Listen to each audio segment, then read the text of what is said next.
Mumeze mute bakunzi ba Migabo Updates? Nk'uko twabyiyemeje, tugiye kubagezaho inkuru ya gatanu mu nkuru zifite umutwe uvuga ngo bikubere isomo. Tubibutsa ko izi nkuru ziba zigamije kutwigisha amasomo menshi mu buzima bwa buri munsi n'uko twakwitwara mu bibazo bitandukanye. Jya uzibagezaho ndi Migabo kuri chaîne ya YouTube ya Migabo Updates. Ako kajambo ubona munsi ya video kanditswe ngo subscribe, niba kagisa umutuku bivuze ko utaragakandaho. Ibyo nabyo bigasobanura ko hari byinshi mu byo tuzajya tubagezaho biri kugucika. Gakandeho maze ukande no kuri iyo nzogera iri iruhande rwako, ushyira ahanditse all kugira ngo ujye ureba byinshi mu byo twabashyiriyeho bigire icyo bikungura ku bumenyi bwawe. Reka twikomereze n'inkuru yacu ya gatanu. Umunsi umwe, umwana muto w'umuhungu wari ufite imyaka 6 yinjiye mu iduka maze yegera umucuruzi amureba mu maso, hanyuma akura igiceri cy'ijana mu mufuka. Abaza uwo mucuruzi ati, nyakubahwa, hano mwaba mucuruza Imana? Niba muyifite nimuyime, ndayikeneye. Uwo mucuruzi yagize amakenga, atekereza ko uwo mwana ashobora kuba ari umwe muri bamwe mu muhanda, maze ahita amuhakanira amusohora mu iduka rye. Gusa uwo mwana ntiyacitse intege, ahubwo yakomeje kuzenguruka umujyi, ari nako yinjira mu maduka yose abaza niba baba bacuruza Imana. Bigeze nimugoroba, uwo mwana yari ananiwe kuko nta hantu na hamwe yari yabashije kubona Imana, ariko yinjira mu rindi duka rimwe yibwira ati, reka njye hano muri iri duka mbone gutaha ndebe niba nabo nta Mana bacuruza. Nk'uko yari yabigenje ku yandi maduka, arinjira areba umucuruzi mu maso maze aramubaza ati, nyakubahwa, mwaba mucuruza Imana? Uwo mucuruzi yari umugabo ushaje w'imyaka 65, ariko yari agifite imbaraga kandi akomeye. Nuko yitegereza uwo mwana muto mu maso, aramusubiza n'ubwuzu bwinshi ati, mwana muto, mbwira, kuki ushaka kugura Imana?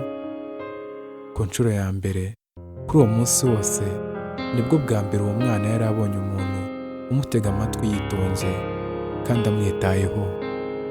Nuko asubiza uwo musaza n'ikiniga cyinshi kivanze n'amarira ati, ababyeyi banjye bapfuye nkiri uruhinja, nsigarana na marume, uwo ni we ndera.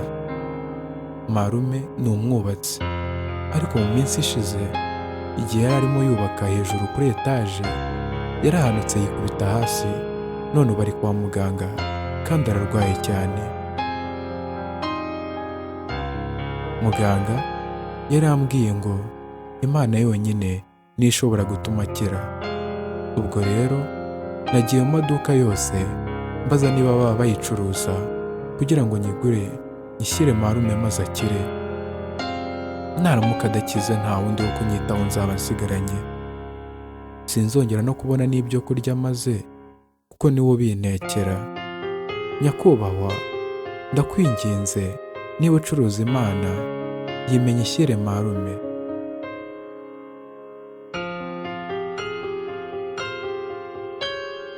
Nyuma yo kumva iyo nkuru iteye agahinda y'uwo mwana, amarira yijenze mu maso, maze uwo musaza abaza ako kana k'agahungu ati, ufite amafaranga angahe? Maze uwo mwana azamura igiceri cy'ijana yari afite mu mufuka akereka uwo musaza. Maze uwo musaza w'umunyabwenge cyane ahita amusubiza ati, byiza cyane mwana muto, ufite amafaranga rwose angana n'agura Imana. Nuko afata icyo giceri arakibika, maze azanira uwo mwana icupa ririmo divayi y'umutobe, aramubwira ati, akira mwana muto, uyu mutobe witwa Imana, nyokorome nawunywa araza gukira. Ngaho umushyire. Ati, ariko nyibwirira izina rye n'aho arwariye, nzaze ndebe niba yarakize cyangwa ngomba kumwongera undi muti. Uwo mwana n'ibyishimo byinshi yahise yiruka yerekeza ku ivuriro aho nyirarume yari arwariye, afite rya cupa mu kiganza. Ageze mu cyumba nyirarume yari arwariyemo, ahita amukangura asakuza ati, marume, marume, nakuguriye Imana, nuyinywa urakira. Atakira usomeho, uraza kumererwa neza. Ku munsi wakurikiyeho, ikipe y'abaganga b'abahanga cyane bagera kuri 4 yaje muri iryo vuriro, bakomeza berekeza aho wa mugabo yari arwariye. Baramusuzumye, bamucisha mu cyuma kandi baramubaga, bamwitaho ku buryo bwose bushoboka, ku buryo mu kwezi kumwe gusa uwo mugabo yahise asezererwa mu bitaro kandi yarakize.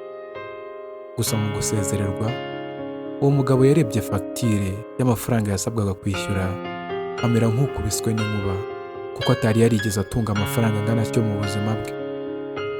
Mu kujya gusobanuza, bamubwiye ko fagitire ye yari yaramaze kwishyurwa, ubwo rero yashoboraga kwitahira akajya mu rugo. Maze biramucanga, abaza uwayishyuye, bamusubiza ko ari umusaza w'umukire cyane ufite amaduka akomeye muri uwo mujyi. Bati, ni nawe wohereje abaganga kukwitaho mu gihe wari urembye, ahubwo twari twaketse ko uri umuhungu we, kuko ukuntu yakwitayeho nta wabikorera umuntu badafitanye isano ya hafi. Uwo mugabo yarishimye cyane, afata akishywa ke, bariruka bajya kureba aho umwana yasanze wa musaza kugira ngo bamushimire. Ariko bahageze basanze adahari, kuko yari yaragiye mu kazi hanze y'igihugu. Maze umukozi w'uwo musaza abaha urwandiko uwo musaza yari yarasize yandikiye uwo mugabo. Rwarageraga ruti, musore, ntiwirirwe unshimira, umwishywa wawe niwe wakwishyuriye ibitaro. Icyo nakubwira ni uko uri umunyamahirwe kuba ufite umwishywa mwiza cyane. Aragukunda cyane kubera ko yazengurutse amaduka yose muri uyu mujyi agira ngo agure Imana maze agutabare, kandi koko yarayibonye. Niwe wagutabaye, ntabwo ari njye.